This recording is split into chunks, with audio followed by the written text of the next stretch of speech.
علیکم ورحمۃ اللہ وبرکاتہ۔ ظلم کی ٹہنی کبھی پھلتی نہیں، ناؤ کاغذ کی صدا چلتی نہیں، بگڑتی ہے جب ظالم کی نیت، نہیں کام آتی دلیل اور حجت۔ ظلم انتہائی خطرناک ہے۔ جب ظالم ظلم کا ارادہ کرتا ہے تو اس کا اثر انسانوں پر ہی نہیں، جانوروں پر، درختوں کے پھلوں پر اور دنیا کے ذرے ذرے پر پڑتا ہے۔ سیدنا ابن عباس رضی اللہ تعالی عنہ کا ایک واقعہ کتابوں میں لکھا ہے کہ ایک بادشاہ محل سے نکل کر اپنی سلطنت میں گھومنے کے لیے گیا، لباس بدل کر وہ گھوم رہا تھا، تفریح کر رہا تھا کہ اچانک ایک جنگل میں ایک آدمی کے پاس ایک ایسی گائے ملی کہ بادشاہ کو دیکھ کر بڑا تعجب ہوا۔ وہ گائے اس قدر دودھ دیتی تھی کہ جتنا 23 گائے دودھ دیتی ہے، 23 گائے کے برابر یا 30 گائے کے برابر وہ دودھ دیتی تھی۔ بہرحال وہ بادشاہ دیکھ کر بڑا تعجب ہوا اس کو کہ یہ اس قدر دودھ دینے والی گائے ہماری سلطنت میں، کیوں نہ میں اس کو خرید لوں، کیوں نہ میں اس کو ہتھیا لوں، اگر یہ نہیں دے گا تو میں اس سے زبردستی لے لوں گا۔ یہ ظالمانہ نیت اس کے دل میں آ گئی۔ اس کے بعد بادشاہ چلا گیا۔ دوسرے دن پھر واپس آیا تو وہی گائے اس پر نظر پڑی تو آج جو دودھ نکلا وہ اس سے کم، آدھا یا اس سے بھی کم۔ بادشاہ کو بڑا تعجب ہوا اور اس کے مالک سے پوچھا، کیا یہ گائے آج چرنے نہیں گئی تھی؟ اس چراگاہ میں اس جگہ پر نہیں گئی تھی جہاں کل چرنے گئی تھی؟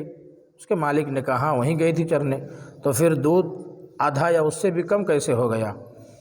اس نے کہا کہ لگتا ہے میرے شہر کے بادشاہ کی نیت خراب ہو گئی ہے، کچھ ظالمانہ نیت اس نے کر لیا ہے۔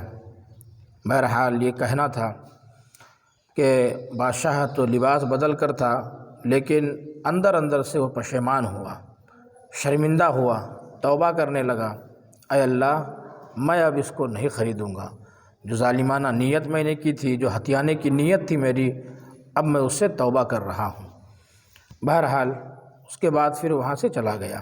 تیسرے دن پھر بادشاہ آیا اور وہ گائے دودھ نکال رہا تھا وہ مالک اس گائے سے، تو آج اس سے بھی یعنی 23 گنا یا 30 گنا جو گائے دودھ دیتی تھی اس سے بھی کئی گنا زیادہ اس گائے سے دودھ دوہا اس کے مالک نے۔ اب وہ بادشاہ جو لباس بدل کر تھا بڑا تعجب ہوا اس کو کہ یہ کیا معاملہ ہے۔ اس کے مالک کو پھر پوچھتا ہے کہ بھائی یہ کیا معاملہ ہے، آج پھر اس قدر دودھ، اس سے بھی کئی گنا زیادہ؟